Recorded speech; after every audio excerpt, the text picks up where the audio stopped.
All right. Welcome, everybody. It's 8 o'clock here in Michigan. That's right, I'm in Michigan, in case you didn't know. Tonight is Mythbusters, and I'm just going to address a few myths each week. Probably the ones that are on most of your minds. It could be that you know the answers to some of them, but nevertheless, tomorrow night, by the way, is questions and answers. So if you have any questions, please send them in, and I will do my best to answer them. We have somebody else coming in. 1 second. All right. I'm just going to jump right in because that's usually my way of going about it. Let's talk about tattoos. Anybody know about when I was growing up, it says you can't have a tattoo. You won't be buried in a Jewish cemetery if you have a tattoo. Sorry to bust that myth, but that's not true. But where did it come from? The idea is like this. We spoke about earlier about someone who passes away. And if you bury them, you're what's called tumas mace. So if some of you haven't, I know some of you weren't in the class earlier. I'm not sure if you listened to the class already on this week's parsha. This week's the Torah portion talks about a lot of things. Death being one of them, the death of Miriam, the death of Aaron. But it talks about how do you purify oneself from touching a dead body. Now, remember, impurity is not a negative thing, it's called tuma. Tuma is not a negative thing. Everyone's allowed to become tameh, impure, spiritually impure, except for a kohen. A kohen is not allowed to he's not allowed to put himself in a position where he could be impure. And just say again what I said earlier, a kohen will never go to a cemetery. He's not allowed to take part in a burial, except for his immediate family, the nuclear family. And if you ever go to a cemetery, you'll notice there are people who are buried on the outsides of the cemetery, closer to the walkways or the areas where you drive your car. Those are usually reserved for a kohen, the priest, a kohen, even till today. That's how it is. If a kohen does want to walk into a cemetery, he has a box. He has a box. He wears a box. The was, just in case you want to know about a woman, what about the daughter of a kohen? She does not have that obligation or restriction, I should say. She can go. She's called a bas kohenes, the daughter of a kohen. It's quite to marry a bas kohen, a daughter. One has to be what's called a talmid chacham. He has to be a knowledgeable student, someone who knows a lot of Torah. So the Rebbe, whose yahrzeit we just commemorated yesterday, would often tell someone, if you're about to marry a kohen and you yourself are not a kohen, like myself, I'm not a kohen, nor am I married to a daughter of a kohen. But if I were, if one like me were to be married to a kohen, the Rebbe would say you should learn an entire tractate of Gemara. Just to let you know, some tractates are only like a couple pages, so it's not such a big deal. But that's like a quick little life hack. Anyway, in order to be buried, one has to go through what's called tahara, which means purification. Now, this is a spiritual purification. We, as Hasidim, actually go into a mikvah. We try to go daily to a mikvah. What is a mikvah? A mikvah is something which is a body of water, a pool of water. That's really the obligation is upon women to go to after they have their cycle, after they go through their menstrual cycle. It's a spiritual impurity. Again, there's nothing negative. In fact, I want to re-emphasize that there is no greater mitzvah than to bury somebody. And very often we will put ourselves, like myself, to become spiritually impure. There's no problem becoming impure. There's really no issue. There are ramifications, like I said earlier, we're not allowed to eat certain foods. We shouldn't get in contact with a kohen per se, but there's nothing wrong with becoming spiritually impure, or called tameh. Now, to become pure, if let's say just like a regular purity, not touching a dead body. I'm sorry, this is very technical, but you'll see how it ties into tattoos. One has to go into a mikvah, a body of water. A mikvah could be, it has to be a collected body. It cannot be, can't go through any pipes. It can't be from a hose. It can't be collected. It can't be like in a bucket and then poured into a pool of water. It has to go straight, has to be straight rainwater collected into a vessel that you will dip into. An ocean is considered a mikvah, a kosher mikvah. A river, a lake, a wellspring, those are all considered kosher mikvahs, ritual baths, as they'll probably call them. Now, the thing is, and when a person dies, after a person dies, God forbid, the body goes into a mikvah and becomes pure, like a tahara. It's called tahara, becomes purified. Now, one of the rules of going into a mikvah is you can't have what's called a chatzitza. A chatzitza is a barrier, something which blocks your skin from the water. So if I had a leaf in my hand or something like that, and I went into the mikvah, it would be impure. If I had a piece of my shirt, if I had something, I was holding on to something going into the mikvah, that would be an issue. That would be called a chatzitza, and you'd have to dip again. A very common, something interesting is, what about a fish? What if you're going into the ocean or a lake and there's fish, and the fish touches your leg as you're going down? The halacha, the Jewish law is, by the way, we're learning Jewish law tomorrow. The law is, it's not a problem, because the fish is considered an extension of the water. Just a nice little factoid. However, if that does happen, we kind of took it upon ourselves as a custom not to dip again.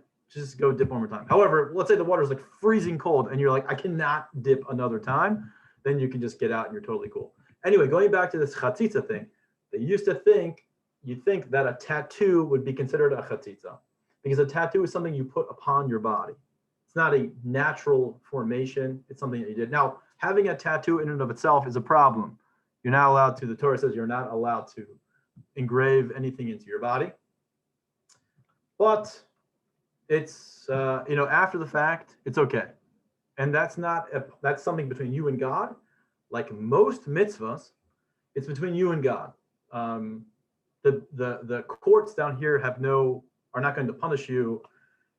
In fact, if you probably were putting on tattoos or whatever, the chances are one of two things happen. Number one, you grew up what's called a tinuk, a child who was taken captive. And what does that mean? It means, like most of us, we might have grown up not knowing anything. Yeah, we came from parents who didn't know anything for whatever reason or another. They left, could be the Holocaust, it could be wars, whatever it is. We grew up with very little Jewish knowledge, and therefore you're not held liable to anything. You're called a tinuk shenishba, like a child who was taken captive. It's kind of a harsh term, but that's the, and what's the response to that? Teaching, love, warmth, showing the beauty of Judaism, showing the warmth of their tradition.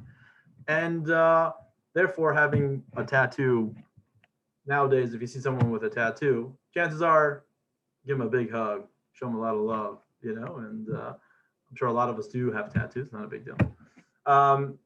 And obviously the question would have been obvious, what about those Jews who died, who went to the concentration camps and they had tattoos put onto their bodies, they had numbers put onto their skin, whatever, there's no issue whatsoever. So the number one, this is a very common fact, common myth.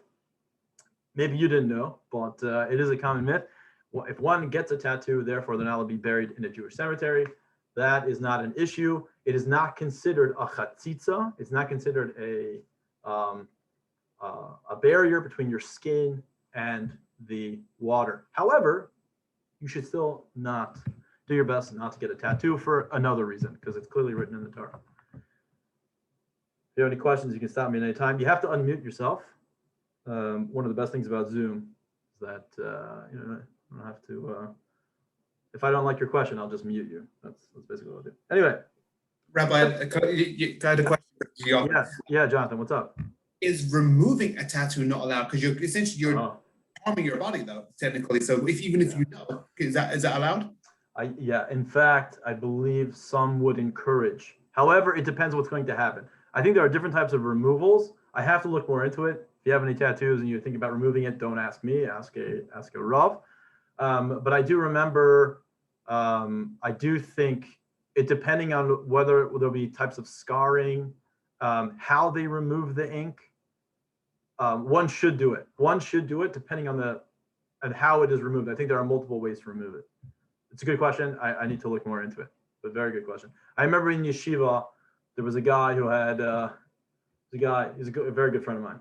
He's got he's a Baal Tshuva, which means he didn't grow up frum, he didn't grow up observant, and he was in the military and he had guns tattooed on his chest. He was a sailor in the Navy. Anyway, it was kind of cool, to be honest. But somebody offered him, a big rabbi said, "I'll pay for you to remove them."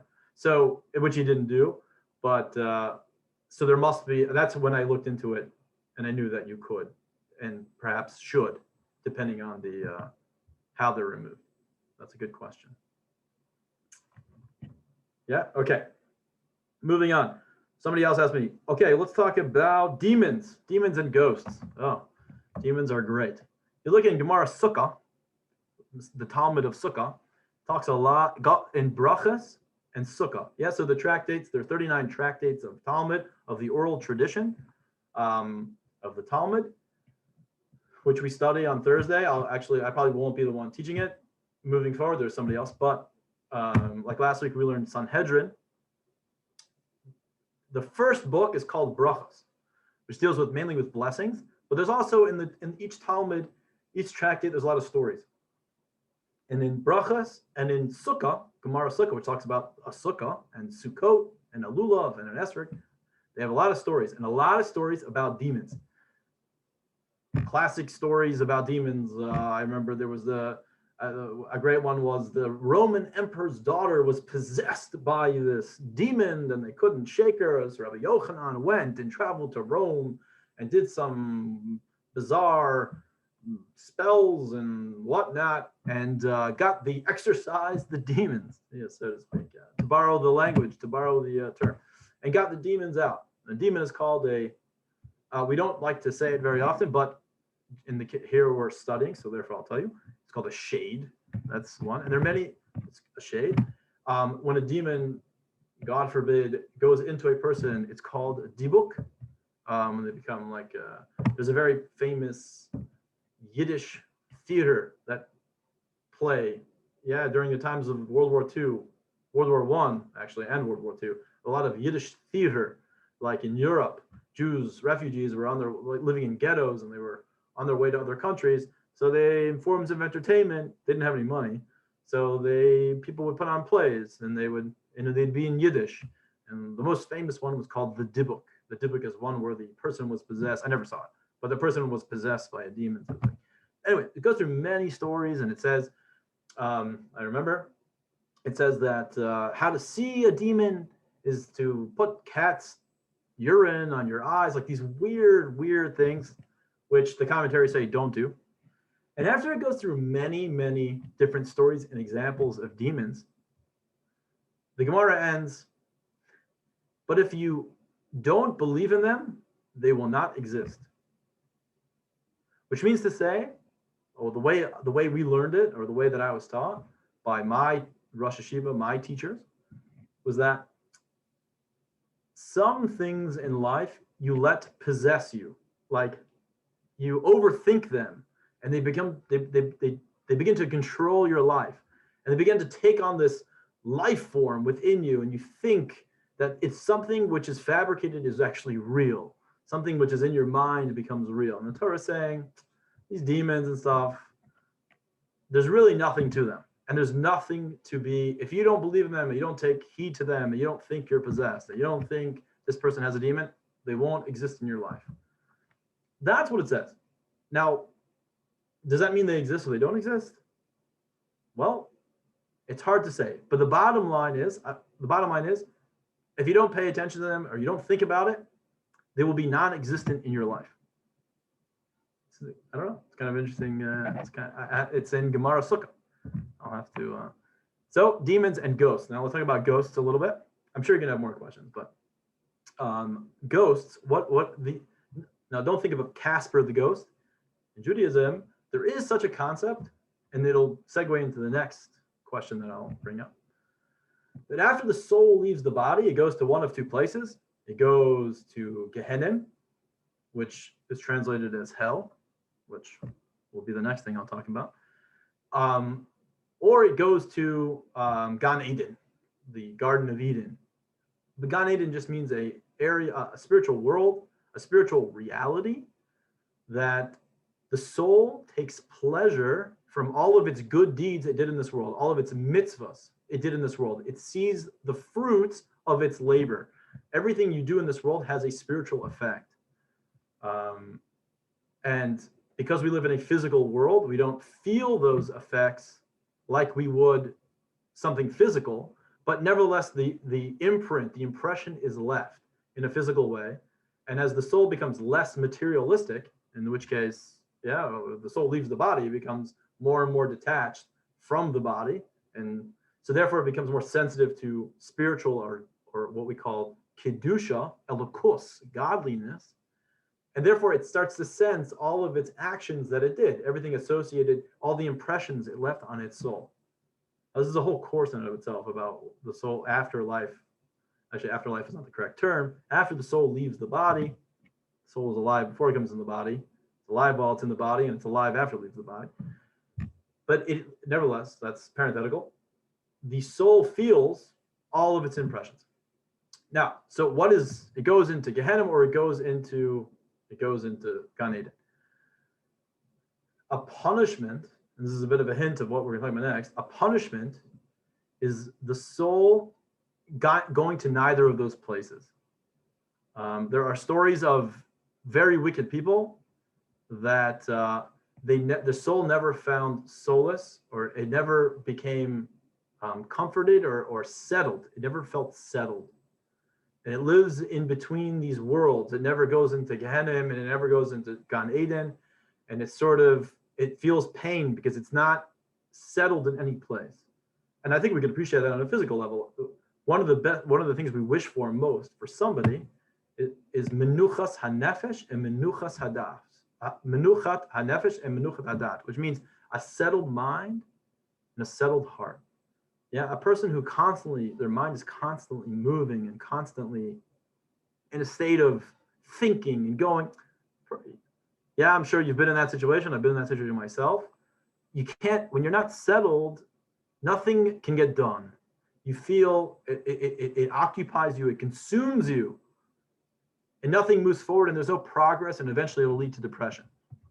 So what we pray for is menuchas hadas and menuchas hanefesh. You should have everything you should do in life should be with a settled mind and a settled heart. So on a soul level, there's parts that are not settled. That's you want to know, that's hell. That's hell. Now we don't see those. The regular Joe, like myself, at least myself, I don't know about you, but for sure about myself, I don't see these ghosts, so to speak, these souls that are floating around. I don't see them. Just like I don't see malachim, I don't see angels, but yet there are infinite number of angels floating around us doing whatever that even means, whatever an angel even is. But what happens to most of us after we pass away? Our soul goes down to Gehenna. Now, Gehenna is referred to as hell in English, but it's actually incorrect. Whatever you think of hell, throw it out the window. I don't know how that came about.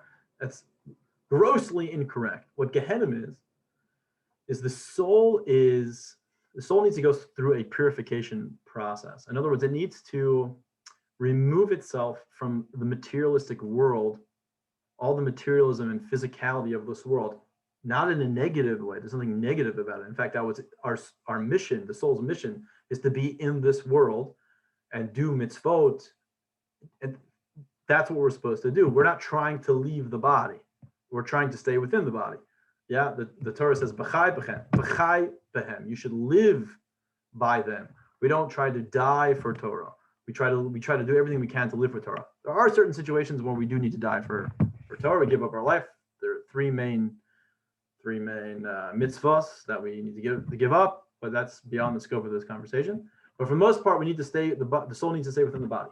Now, in order for the soul to really appreciate its reward, so to speak, which is a bad term, but that is how the Torah calls it, the reward. But it really just means the fruits of all of its labor down here.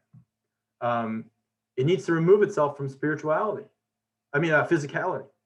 So it needs to go through what's called the Gehenna. It's a 11th month process where the soul, the most it'll be in Gehenna is for 11 months, where it forgets, it removes itself from the physical world. and sometimes it's called Gehenim Shel Sheleg, Gehenim Shel Eish, Gehenim of snow, and Gehenim of fire. And it's almost like a it's referred to sometimes as like a shame, a certain level of shame that the soul feels by the way it acted in this world. Because what happens is when the soul leaves the body, it sees a truer reality, and it all the physical external trappings that we got stuck in, and the self-centeredness that we did in this world, not serving God but really serving ourselves, the soul sees its mission, so to speak, after it leaves the body, and it feels a certain embarrassment, and that embarrassment is a sort of cleansing for the soul. Yeah, there's nothing more motivating than a person who, after they feel embarrassed, so to speak. Now, don't be afraid. We don't put an emphasis on this. Chassidus especially doesn't put an emphasis on this, on thinking about Gehenim and shame and whatnot. There is no, I mean, it talks about it, but it's not a emphasis. But nevertheless, it's a true reality, and that's what ends up happening. The 11 months, it goes through for 11 months. That's why a person says the Kaddish, a loved one, right? They say the Yiskada, Yiskada, Shmei Rabbah. After a person passes away, they say it for 11 months. Why? Because when the person says the Kaddish, someone connected with that soul says the Kaddish, the Yiskada v'Yiskadash means to raise up. It's trying to, the Zohar calls it fastening up the pace, getting the pace moving quicker to get it out of Gehenna. So it says, so they say it for the 11 months, and they say it, and finally by then it should be done. It goes what's called an aliyah. The soul does an aliyah. It moves up, which means it moves closer to God's essence. Up always refers to higher realities, which means more spiritually sensitive, which means closer to godliness and God's essence. And eventually it'll make its way to Gan Eden. So, which is, again, and even there's infinite number of aliyot, number of ascensions that it makes as it becomes closer and closer back. It moves closer and closer back to its essence, back to where it was hewn from, the soul, where the soul was hewn from, where the soul came from. Until Mashiach's arrival, when we will all come back, the souls will come back into the bodies. Now, just on that point, on the point of the soul leaving the body and what the soul experiences, I just want to make a very interesting, something that I read, something very interesting. Good question. Did tzaddiks get less time? Okay, there's a question here. Let me I'll look at the questions in a second. I didn't even know there was this option here of doing chats. A woman once asked the Rebbe, her husband passed away, Rahman al-Salam, God should have compassion upon her. A woman's husband passed away, and she was guilty. She didn't want to get remarried. She wasn't sure. Should I get remarried? I feel like I feel like it hurts the soul of my husband, my late husband. And the Rebbe replied, you have a misconception of what the soul is. What happens is when all these envy and jealousy and anger, these are all self-centered emotions that are connected to the body.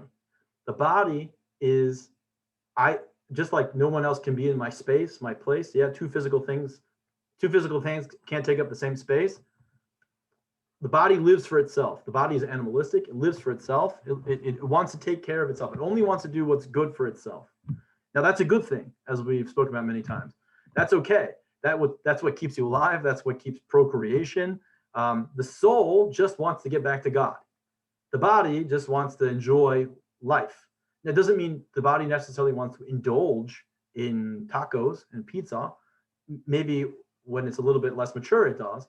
But the body then begins to appreciate, like people appreciate intermittent fasting because they feel better. That's all the body wants. The body just wants to feel good, whatever is good. In fact, it'll appreciate, the point is to teach the body to love godliness. And the body will do it as just like an animal. I'll do it if I can see the benefit of it. If I can see how it literally benefits me. And that's our life's struggle, basically, is to try to teach the body how to appreciate godliness and become a vehicle for the soul. That's all it's, the soul, the body is just there to be a vehicle for the soul. Now, this whole idea of like jealousy and envy, that's for the body. So the Rebbe said, when the soul leaves the body, your husband's soul has left the body. He wants whatever is good for you. His joy is your joy, as long as you're joyful, as long as the soul can express itself. And by you not marrying somebody else and feeling guilty or feeling, that is not a godly characteristic. That's not a godly feeling. So you should get married to somebody else, because that will, first of all, being married is good for the soul. It's a mitzvah, but it just wants to have your joy. It wants you to be joyful. That's not a nice little concept. That's the truth. That's the reality that Torah says. That's the reality. Let me read some of these. Do evil people also get 11 months? Yeah. So I think we kind of answered that question. It depends on how bad you are. You could, if you're not so bad, then you get Gehenna. If you're really bad, then you get. There's stories in the Gemara of the sages praying for the souls of certain people. Elisha ben Avuya, who was a great sage.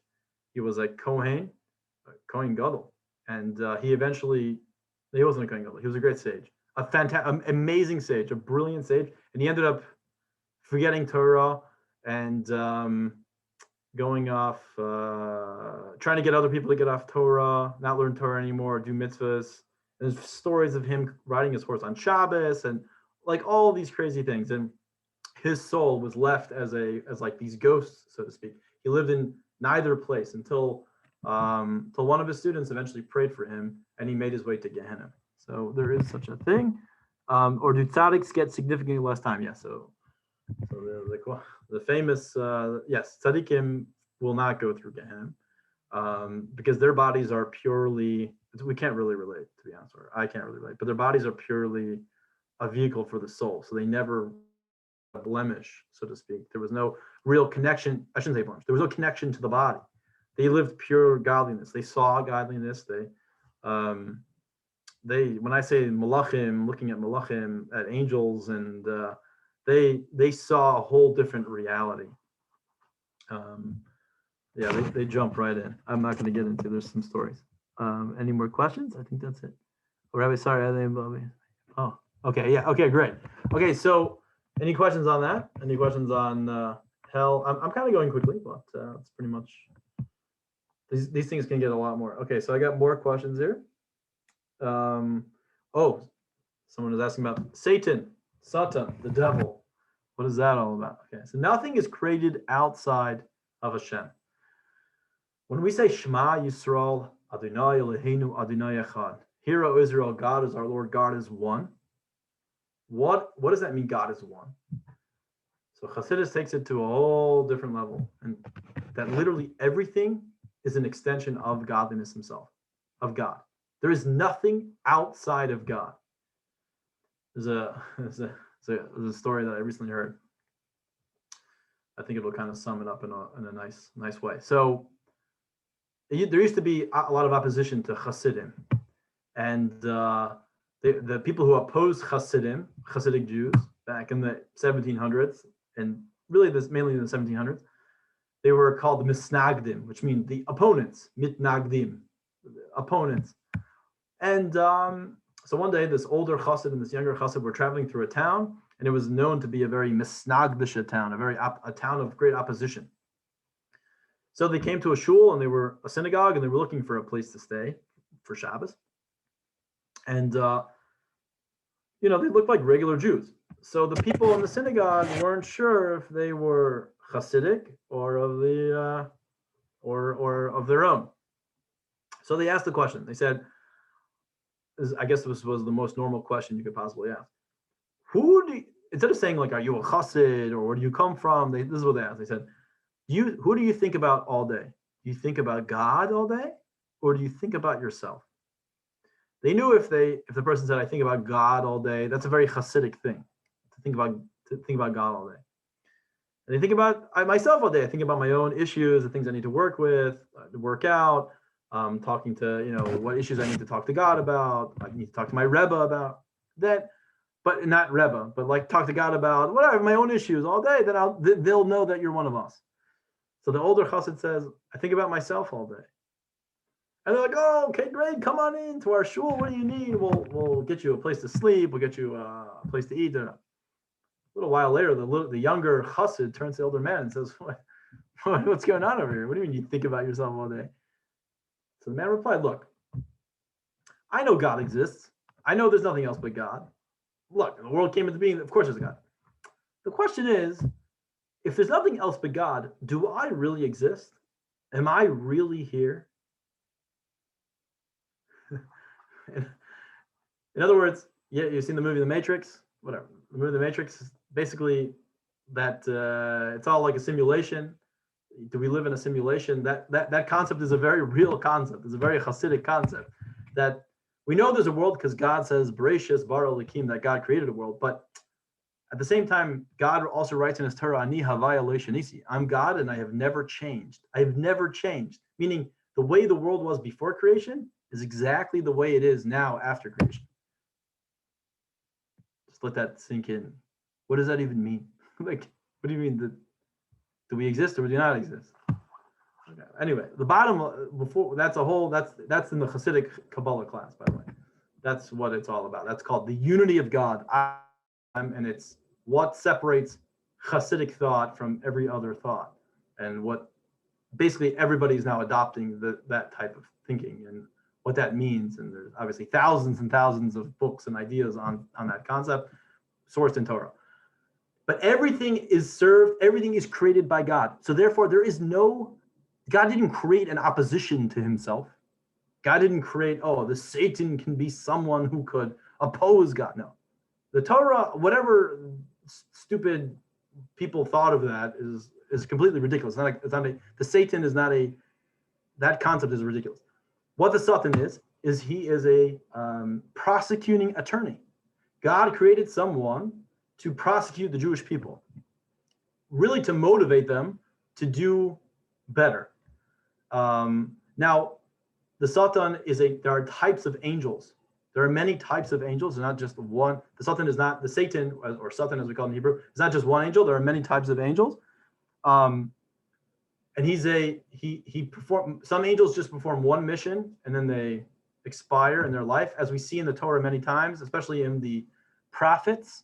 We'll see people saying, what is your name? Like the story of Samson, Shimshon, right? Samson the Great. I don't know what it is in English. Samson? Yeah, Shimshon.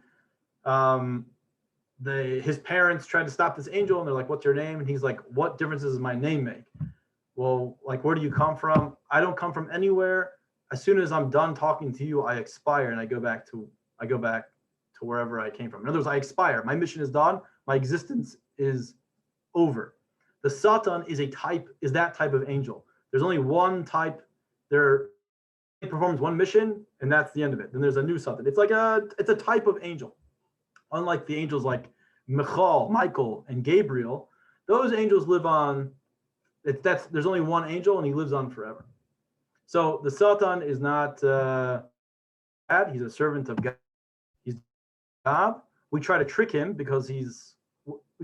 so to speak, because he's trying to prosecute us. So there's many stories of why do we blow the shofar on Rosh Hashanah? We blow the shofar 30 days before Rosh Hashanah. When do we not blow the shofar? Right, the day before Rosh Hashanah. So it confuses the Satan as to when Rosh Hashanah is going to be, because he knows you blow the shofar right before Rosh Hashanah, but then all of a sudden he's tricked the day before that, oh no, I don't know which day it is. That's ridiculous. Well, it makes sense if you understand that he's not just like this one type of angel looking down. They're like these robots, and they're programmed to think a certain way, and we can easily confuse them. We can get into it at a different time. Even on Rosh Hashanah itself, we trick him by blowing weird number. We blow 101 blasts of the shofar. The Satan's only expecting us 100. We blow 101, so he doesn't think that Rosh Hashanah is over, and therefore he can't prosecute us. Well, there's like a lot of tricks, and there's a lot of Hasidic stories and stories from the Gemara and Talmud about the Satan. So the Satan, don't worry about him. We can, or that type of angel, we can blow him over. He's not that smart. Trust me. What another?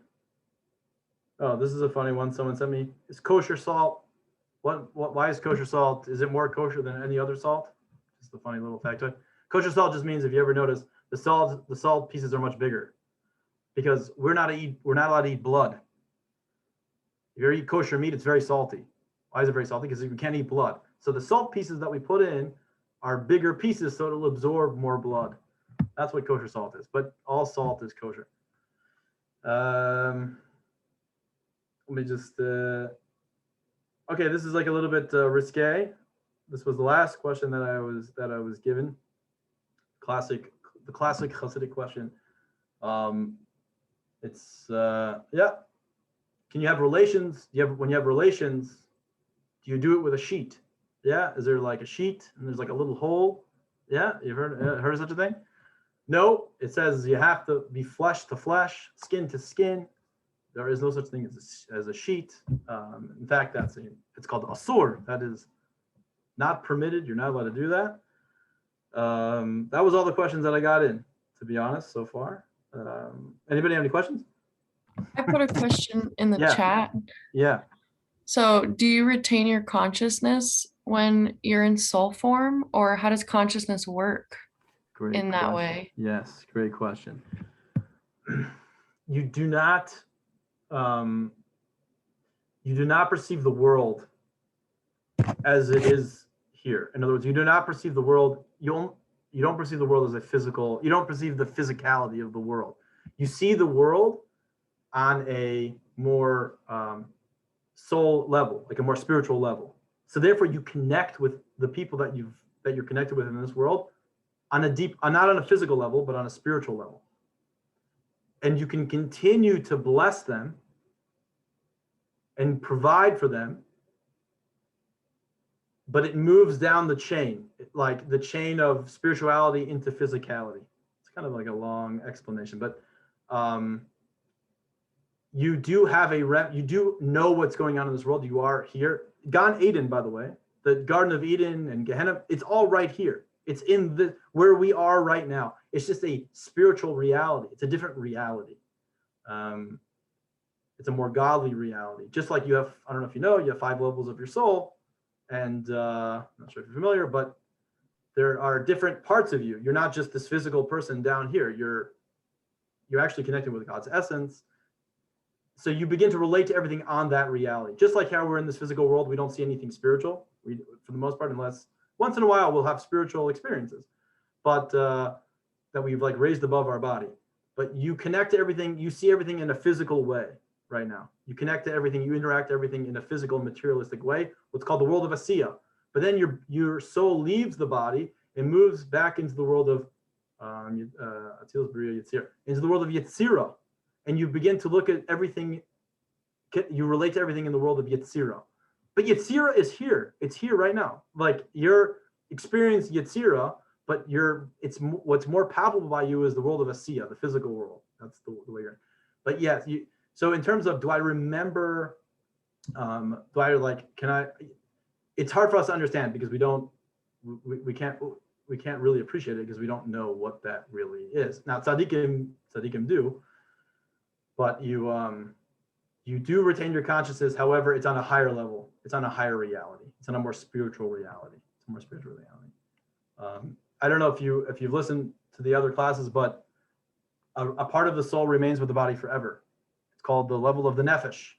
And that's why we go to a grave. Seemingly, why should I go to a grave? Why should I talk to the passing of our beloved ones?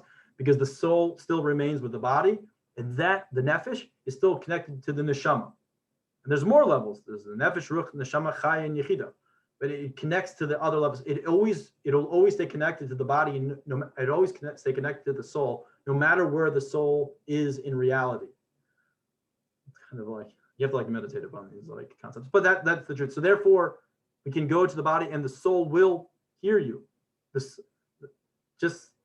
depth of your soul will hear you, no matter where. Not you. And that's why we don't cremate, right? We don't cremate because the body's holy. But also there's that piece of the soul that's still there. And if you were to burn that, then aren't you kind of taking that home away from the piece? Yeah, you know what? I'm not so familiar with I don't believe, the nephesh is not destroyed because it's not a physical thing, so therefore it doesn't become destroyed. The soul, the body itself is holy. And so therefore we have an obligation to protect the body. Like you have an obligation to stay healthy. Now we have an obligation to protect the body at all costs, even after it has passed away, because the body, even after the soul has left the body, because the body itself remains holy, whatever that means. God is still giving us a commandment to protect the body and do whatever we can to follow the laws and guidelines of Jewish law, like how to protect the body in a spiritual way. So I don't think it destroys the nephesh. It doesn't. It doesn't have any effect on the soul, so to speak. But yeah, you have to. I have a question. Yeah, what's up? Hi. Hi, Diva. How do you explain people who have passed on come into people's dreams?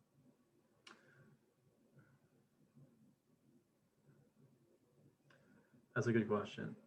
There is definitely, so the Gemara says, that same Gemara that I spoke about, the same Talmud about demons, talks about people who had weird dreams. Now, the Gemara concludes saying that dreams nowadays are not. You can't interpret properly a dream. We can't properly interpret a dream. We get confused. We don't. However, the Gemara does talk about, so I guess what that means is if somebody comes into your dream, the Gemara says what you think about during the day is what you'll dream about. If you want to know what's going on in your subconscious, look to your dream. Your dream will tell you. People who have given like messages, like who have, there was someone in danger and the person would come to them in their dream and say, oh, if you do better, like the story with the boy whose parents passed away and they came to him in a dream and they told him to go to shul. Or like, the author, the writer, the author of the Tana, he said he also had the Baal Shem Tov come to him. Yeah. Like what does that mean? People come in dreams. Right. So that's why I was a bit hesitant. So there are certain people who can interpret a dream properly. And you would see people who would come by the Rebbe and tell a dream, and the Rebbe would give an interpretation to the dream. But for the most part, we follow the fact that the Rebbe also talks about, especially by the time of when the parsha about Joseph and Pharaoh. Yeah, the whole thing is about dreams. Yeah, Joseph had a dream that he's going to one day be king. Pharaoh had a dream about fat cows eating skinny cows, stalks of wheat eating other stalks of wheat. And the Rebbe talks about dreams. What does dreams mean over there? And the conclusion, the bottom line conclusion the Rebbe brought was, whatever you think of during the day, that is going to be what you're going to dream about. Now, how do you deal with your situation? Clearly, the Alter Rebbe had everybody. So-and-so came to my dream and told me about this, and he kept coming back, and then eventually it was right. It's hard to know.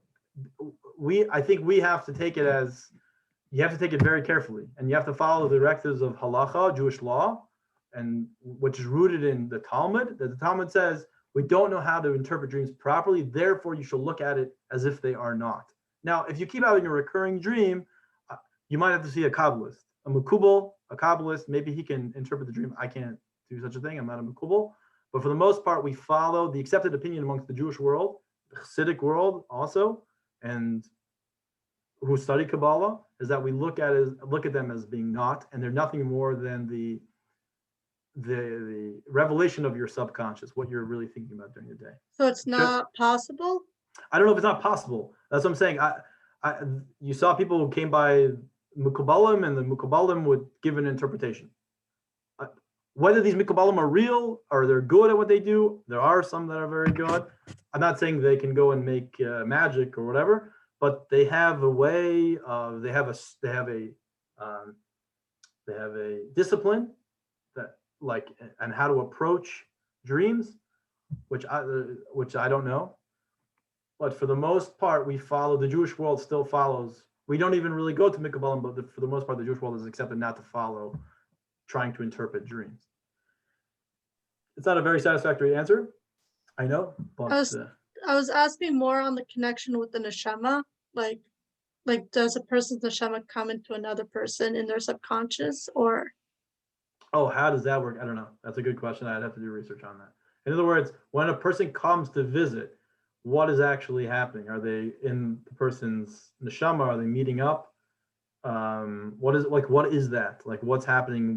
Which reality? We know that the soul does become elevated when they sleep. That's the soul leaves the In Shema at the where? Say it again. in Shema, when you do Shema before sleep, Yad Ha'avki, where you say you're giving God your neshama back. Right. Okay. So what? Yeah. Exactly. And what do we practically? What's the ramifications of that? That's why when we wake up in the morning, we wash our hands. Why? Because whenever kedusha, holiness, leaves a place, it leaves behind tuma, impurity. Again, there's nothing, not a bad impurity. It just leaves an impurity. That's why a body is the ultimate level of impurity, because kedusha has completely left this area. It was completely filled, and then it left. When the soul leaves, the Gemara says it's 1/60th of death, meaning the soul, 1/60th of the soul, so to speak, leaves the body. And so therefore it leaves behind kedusha, holiness has left the body. Therefore it leaves behind a little bit of tuma. Then the soul comes back into the body and they wash, and that's why we wash our hands to remove the impurity.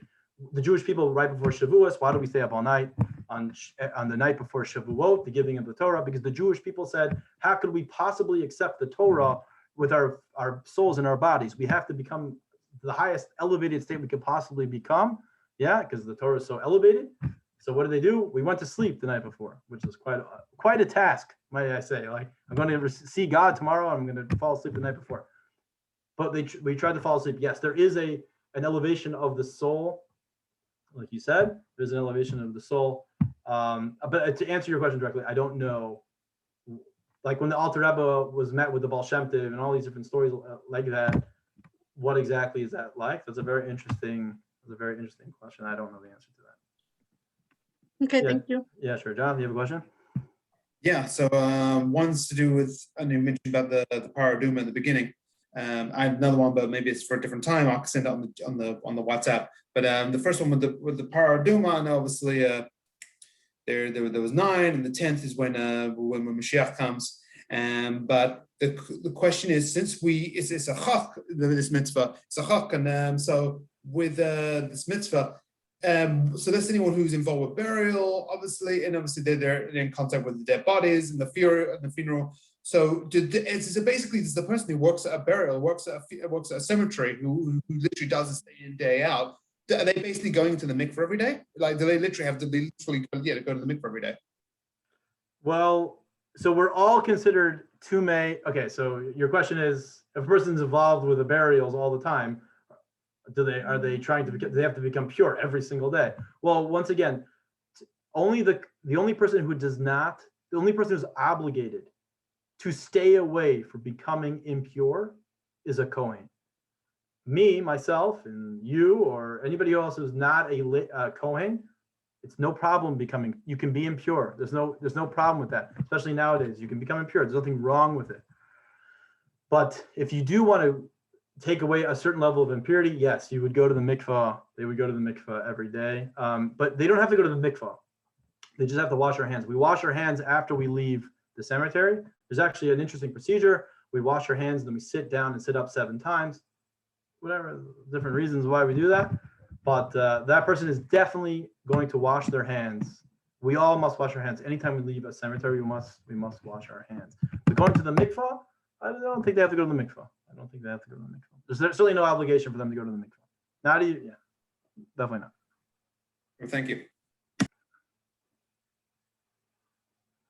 Anybody else? I have a question, Ruben. Yeah. What's up, Jeremy? So the Satan is Yetzer Hara, or the Satan and Yetzer Hara is different? And then what is different between Yetzer Hara and Shedim or Shed? Yeah, Shedim and a demon. So okay, so I'm always going to take the approach that a demon is not real, that they have no effect, but they're angels. In other words, they're a type of spiritual being. Just like an angel. An angel is also a type of spiritual being. They don't have any physical form. When you think of wings, don't think of wings. They're all metaphorical. It's all a metaphor for what I mean. They're a real created being, but they have no physical form, so therefore we cannot describe. I can't tell you what they look like physically. I can only describe to you how they act. The Satan is an angel. That's all he is. He's a spiritual being, just like a regular angel. He works for God. He's not, I shouldn't say he. It's a type of angel.